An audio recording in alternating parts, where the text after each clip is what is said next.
Oh, hey, Boozeketeers. You surprised me here with my singing and whatnot. You probably didn't. Nobody surprised. I don't know that I did. I don't know. I don't know a whole lot of anything. It's hot. It is really, really hot. And when it's hot like this, it reminds me of times when the temperature was high. Which is exactly what it is right now, but because it was hot, I decided to mix myself up a cocktail, and I thought, well, you know, so while I was thinking about mixing up a cocktail, I thought, what should I do for tonight's show? Because that's usually what I do. But not tonight. I didn't actually do that because I already knew what I was going to do, but I figured I should think about something else, so I did. But we'll get up to that, and we'll get on to that in a minute. Yeah. So how you doing, Boozeketeers? How's everybody out there? Hope you're all having a wonderful summertime when the living's easy. Oh, and if you're watching the show and suddenly it just ends without me saying goodnight or anything, either I've passed out or we've had a technical difficulty. That's been happening every now and then. It just sort of shuts off at about the, I don't know what, 25-minute mark or something. Who knows? I don't know what that's about. But if that happens, just scroll up because we'll start a new stream, and you can all rejoin us. And there you go. So if you saw on the announcement, the Cocktales announcement, it said it was a gathering of rummies because we're going to talk about one of my favorite things, which is rum, which you probably didn't know, but I did. Which brings me back to tonight. We are doing a cocktail because I already did, because I have it right here. So as I say, we're not going to do a cocktail because we're just going to drink some rum, and I don't know that we're going to drink rum in a couple of ways, but they may not qualify as a cocktail. So going back to earlier when I was thinking about what I should do for the show, I decided, I was like, what's the oldest rum cocktail there is? What is it? Do you know? Well, I had to find out. I had to find out because I thought, well, you know, just chugging down a shot. But that's not a cocktail. Because technically, a cocktail has to have other ingredients, has to have stuff in it, right? Otherwise, it's just booze. And while that's a fine thing, you can just drink the booze. I'm not going to question it. I might ask for something. But, so I looked it up, did my research and my due diligence. That's right, I did do my due diligence, as I said. And I found something out, and it was very interesting to me. And I'm hoping it'll be interesting to you. So I'll tell you. So, because you may have noticed that I'm drinking, because I said I was, but I'm this right here. What is it, you may ask? Well, I'll tell you. We're going to go, let's time travel. We haven't time traveled a long time. I hope you guys can still do it. Okay, let's wait for the stragglers. Come on, you guys. Get it together. We're going back to 1586. That's right, 1586. That was back when Sir Francis Drake was doing his thing. He was boogieing around the planet looking for stuff to steal, as it was his want and his right, apparently, because he had papers and stuff. But, so he was out there on his sailing ship, sailing about the place. And so we'll leave that there. We're going to leave that there. But here's the thing. Back then, right, people drank a lot. They drank a lot of stuff. They drank, mostly it was like beer. They drank a lot of beer, and sometimes wine and stuff. And they drank a lot of it. They drink, I mean, you drank it for breakfast, lunch, dinner. Your kids drank it, pregnant women, you know, volleyball players, everybody. They're all drinking booze all the time. And it was like no big deal. Nobody cared. They were like, you want some booze? Yeah, I want some booze, you know. Kind of like being with me. There you go. But in any case, people drank a lot. But so one of the things is that because they drank a lot, one of the reasons was because most water had all kinds of nasty stuff in it. And booze, you know, all it had in it was alcohol and mostly killed off the nasty stuff. So you were safe drinking booze, which was usually lower, like beer in back 1586, beer, 1%. It was worse than here in Utah. But you figure drinking 1% beer and having to drink like a 12-pack is better than vomiting and spewing from all orifices. I think. I mean, you can do both if you want, but I'm not going to judge you. So because of, there's obviously the benefit of when you're drinking, all life is good. But it also kept me from having waterborne diseases. So another thing was that, carrying vast amounts of water, fresh water, clean fresh water on a ship was difficult. Which is one of the reasons that most ships brought alcohol with them. They brought beer and rum and rationed it out. So here's the thing, right? Usually, back in the day, there was beer, like I said, and then there was rum, which most people would mix with their water, and it would kill off the nasties, and they could drink it. So rum was available generally if you were on a ship. Well, coming back to Francis Drake, remember Francis Drake? I was talking about him a minute ago. Yeah. One time he went to sack Havana, right? He took his pirate buddies and they said, "Hey, let's sack Havana. What do you say?" And they're like, "Well, do we have rum?" And they said, "Sure, there's rum." And they said, "Let's do it." That's all good things usually start with that.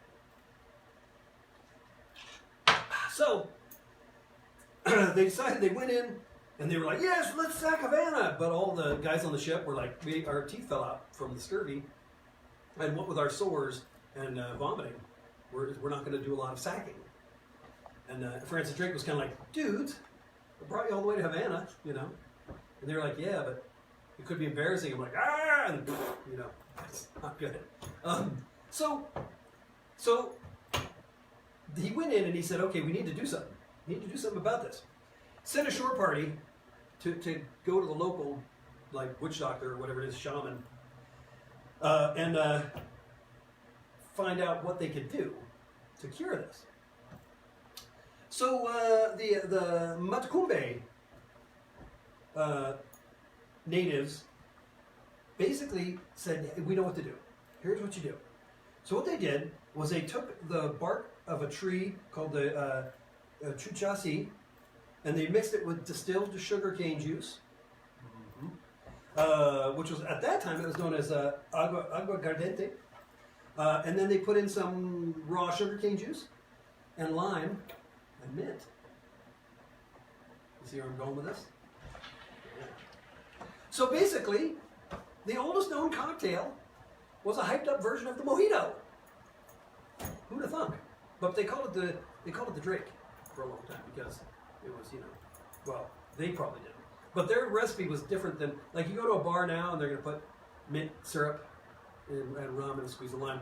The original recipe was 2 teaspoons of the cane juice, 6 mint leaves, 2 ounces of rum, and a whole peeled lime.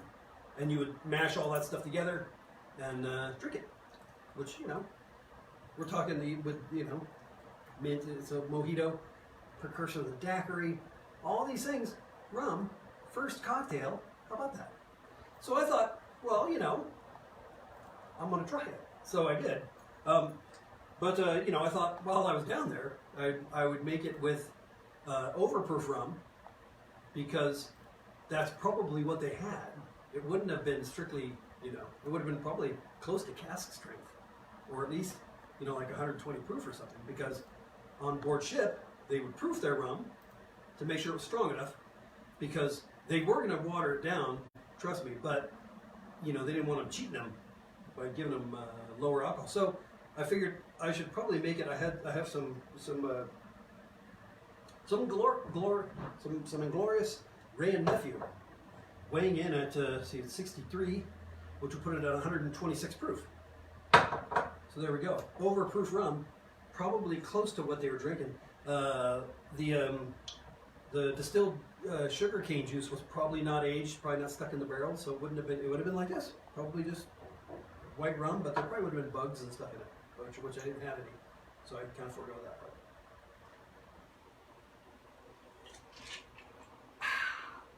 But so rum.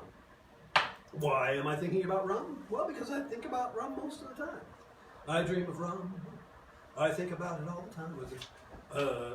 if I had a song I could sing about it, I would. So rum. Why? I'm glad you asked. Well, tomorrow is Black Tot Day. And I'm sure most of you already know what Black Tot Day is. A year ago, actually, we were traveling along that great highway, stopped in at the Jungle Bird in Sacramento, and they offered us a shot of Black Tot for the low price of, what was it, $100 for a shot. It was like, I think I'm just going to order the Jungle Bird instead at $12.95. But Black Tot. So tomorrow is Black Tot Day, which celebrates. It's July 31st, 1970. And the reason it's important was because that was the last day that the Royal Navy issued the daily rum ration, which was called the tot, the daily tot. So let's have a tot. Why not? And that's not tater tots. It's rum tots, which are, you don't use as much ketchup, but they're good. So I talked about it already. Back in the 17th century, people drank a lot of booze because it was good to do. So sailors, average sailor, gallon of beer every day. Yeah, gallon of beer. That was like pretty average. It's like, yeah, how's your gallon of beer down there? So carrying a lot of beer, that's the thing is, so guy, going on a ship, he's like, there's beer, right? And they're like, yeah, there's beer, But rum was better because you could take the rum and it took up less room and you could mix it with water and get yourself a nice beverage. And, it was weighed in at approximately a similar ABV to a good beer. So, so due to the difficulty of storing all that booze on the ships, originally they gave you a pint of rum. Each sailor got a pint of rum each day. And it became preferred to beer because, it is. That's a fact. Preferred to beer, drink rum, that's a fact. But the problem was because rum is better to drink, especially on a ship. I don't know about you, but swinging down a pint of rum and then climbing rat lines, that's a hoot. I've done that. Not whilst pirating, but in other non-professional areas. But so it became, because of that, people were getting drunk. And they were partying, and they were, up in the crow's nest doing things other than looking out. And so it became a problem, and they reduced it to a half pint, which was not popular. Not popular with the sailors. No, sir. And then 1824 dropped down to a quarter of a pint. Yeah. And that was because of a change of attitude concerning discipline of drunken sailors. What do you do with a drunken sailor? Well, there are songs about that, which I will not repeat. But, I was talking about something. Yeah, rum, beer, drinking on ship. So in 1850, the Admiralty Grog Committee convened and looked into the issues surrounding the rum ration and recommended that it be eliminated completely. I know. Sad. Moment of silence, going back to 1970. Yeah. However, instead of ending it, because they thought, if we can't drink rum, that's going to result in less rum being drank by us. And so they reduced it down to an eighth of a pint. Yeah. But usually it was... They just eliminated the evening ration, and officers did not get the ration after 1818 or 1881, and then warrant officers they cut it out in 1918. But anyway, in 1969, the Admiralty Board issued a written letter saying that they've decided that rum is no longer compatible with the high standards of efficiency required now that the individuals tasked on ships are concerned with complex and often delicate machinery and systems correcting the functioning of which people's lives may depend. That's true. And that led to a debate in the House of Commons, and on the evening of January 28, 1970, now referred to the Great Rum Debate, they decided no more rum. So July 31st 1970 was the final day, the final rum ration. It was poured as usual at 6 bells in the forenoon watch, which is 11 a.m. And after a pipe of up the spirits, some sailors wore black armbands. Tots were buried at sea. There was all kinds of craziness. There was a funeral procession, but it was not. They weren't happy about it. People didn't like it. But even though, I mean, you know, they did actually give you an extra can of beer. You just couldn't have any more rum. But so Black Tot Day. So like I said, so we stopped and we got a free cup and we got I think a shot glass, something. We got some stuff. They gave us swag for Black Tot Day, and they, like I said, offered us some, but it was I think it weighs in at about $1,000 a bottle. So not cheap. Not cheap. If you can afford it, if you've got the money, give it a try. Otherwise, we're just gonna have to drink our own rums as we see fit. Got more notes? Didn't I write other stuff? I hope not. No?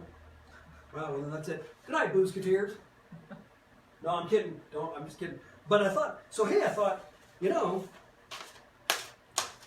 so we've talked before about proofing. And so I thought, what better time, since this is the Black Tot Day, and the Black Tot, the rum, you know, they had to make sure it was strong enough and all that. So I thought, hey, you know, I know we said we were going to do it outside because of all the flames and whatnot, but it's too hot out there. So I said, hey, I'll not burn the house down. And producer Maggie said, please don't. But I thought we're gonna experiment. We're gonna see what happens. So we've got some, like I said, Ray and Nephew. That's a 126 proof. So this is overproof. This should do it. We'll pull out some. We're getting down here. Jonas Curse 47. So that's going to put it at 94 proof. So theoretically, if you mix this with gunpowder, it should burn. If you mix this with gunpowder, it should not. It should not burn, or it shouldn't. It shouldn't like burn rapidly, because we found. If those of you who watched the episode from. No, there wasn't on an episode. It was just Kurt lighting things on fire. That's right. So life blurs. I'll tell you. It was a controlled experiment. No, just Boozeketeer Turk lighting things on fire. So let's give it a try, shall we? So we need the rums. We got them here. We'll need we got some metal receptacles, and then we need some gunpowder, which Booze Monkey usually has a loaded weapon.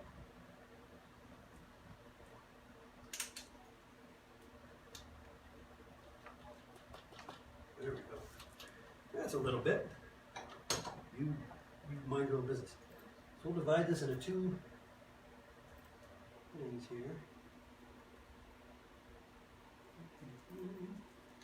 And so what it is, they say if you wet the gunpowder with rum, if it's below the right proof, it shouldn't light. If it's above, it should. So I'm going to do this. It doesn't have to be science.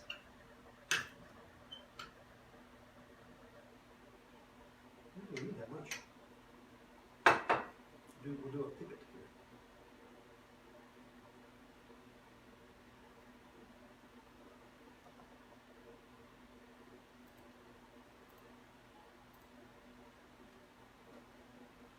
I'm just trying to. There we go. What are we doing with this extra rum?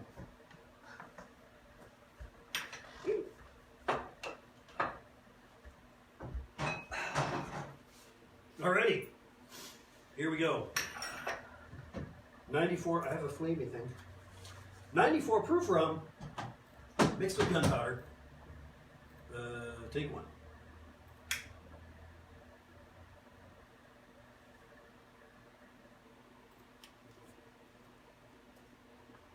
Well, the rum is burning. Oh, something's happening.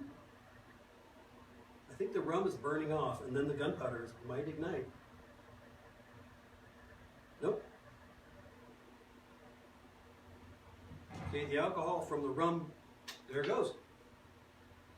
It all burned right off. It didn't flare up. Okay. Now, let's try this.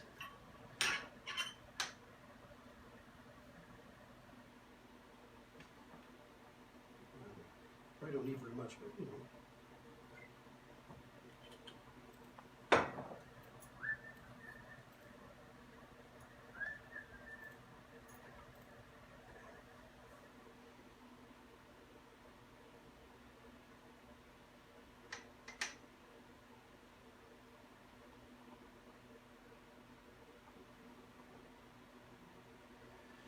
Alrighty, Ray and Nephew, 127 proof, mixed with black powder.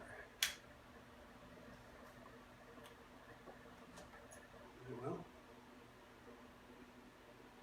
Alcohol is burning.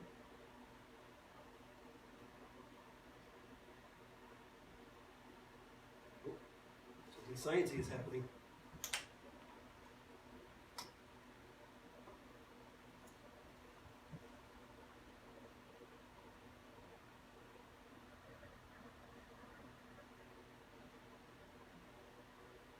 Nothing. Maybe I used too much. I don't know. I'm shocked. I'm shocked.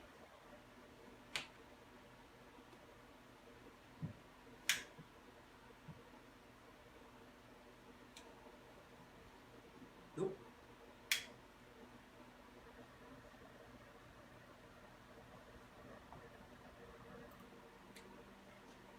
Nothing. Look at that. Makes me sad.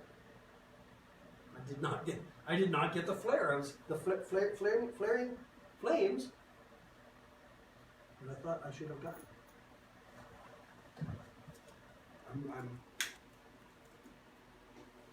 Oh.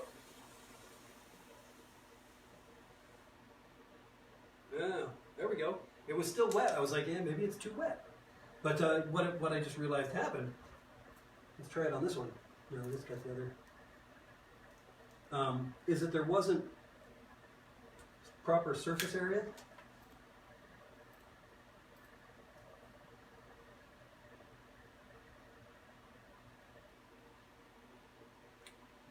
Nothing. Well, okay. It worked. I'm surprised. I mean, I'm not surprised. I'm surprised.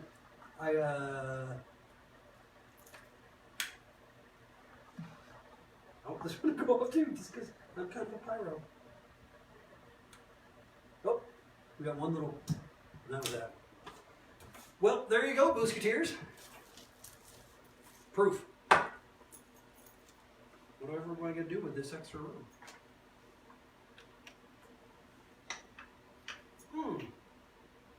Proof right in the mouth. Smooth. Well, there you go. I hope that was interesting from a completely sciencey aspect. And whilst we were burning things, lighting stuff on fire, I should tell you to go to the webpage and share this program. There's smoke coming out. It went up inside that thing here, and now there's. Oh, it smells so good. Go to the website. Flaming bits. I mean, they weren't flaming at the time, but go to our websites. Go to tikiking.com and check out the stuff there. Right now, we're running a special on necklaces, $1 shipping. So you know, buck. What are you gonna do? And you can buy some lovely things like these bracelets. Yeah. Ooh, what do you think, Booze Monkey? Yeah. But yeah, go to the website. Go to go. Bless you.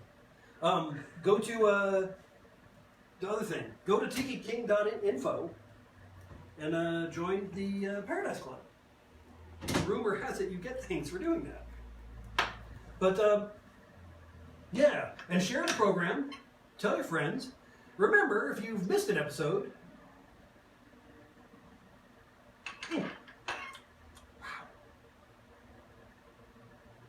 You can watch it on YouTube. Surprisingly enough. Maybe it's not surprising. But yeah, it's on YouTube. you can go find it by going to tikiking.com/booze. That's tikiking.com/BOOZE, which spells booze in most places. It's spelled that way. But if you go there, there's a link. It will take you right to the YouTube, and it will take you to Boozeketeer gear if you want to get yourself some fab gear. Boozeketeer shirts and whatnots and stuffs and things. Yeah, so do that thing. But so now that we've digressed, we're gonna try something else. We are? Aren't we? I thought we were ending. Is it over? Am I done? No. Doesn't look like it. No, because I got to try something because I was thinking about it. So you know, there's more things on here. Because rum rations. So I wanted to give it a try at what the Navy recommended for drinking pleasure, which is standard was 4-to-1 with water, rum and cold water. That's the original grog. People hear the term grog all the time and they think, you know, like tiki bars and like, you know, Navy grog. And I know Boozeketeer Aaron once had the displeasure of being somewhere where they had grog that was just a bunch of nasty stuff mixed together with like seawater. But the real grog, the real pirate Navy grog, the real stuff that people were drinking out there at sea was this, rum mixed with water. And where to get, I've done this before, so, but I'm going to do it now live.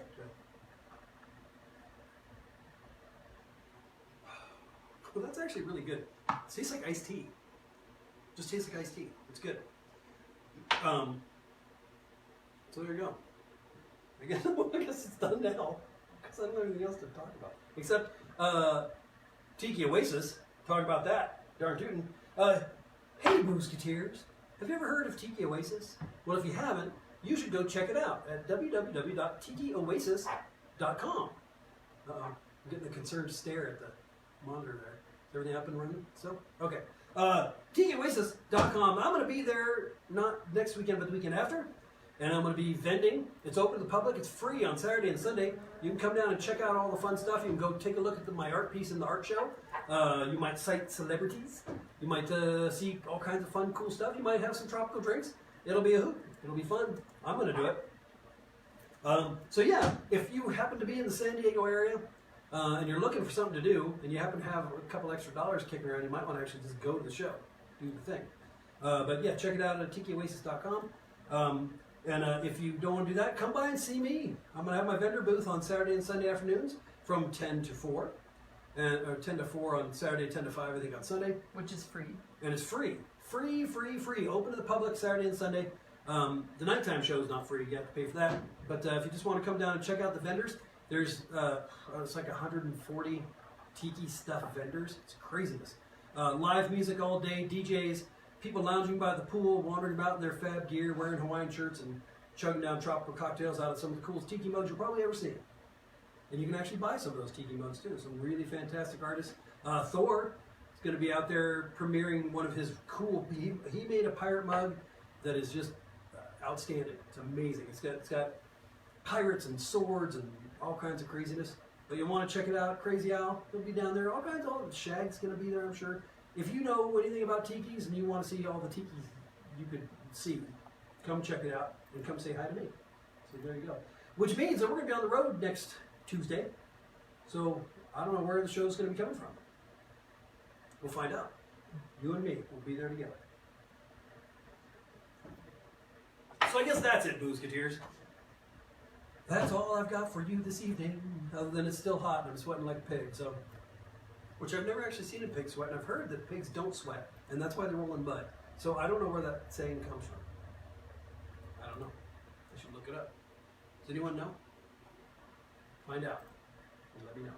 Oh, and if you know of a good place to do the show from, which could be your living room, if you have a good liquor cabinet, let us know. If you have a favorite cocktail, same thing, let us know. You can email me at tikiking@tikiking.com.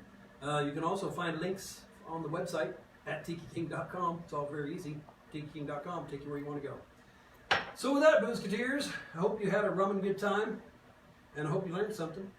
And if very least, I hope you enjoyed fire, because I did. So with that, I want to say goodnight, Boozeketeers. Till next time, good night, and good drinking.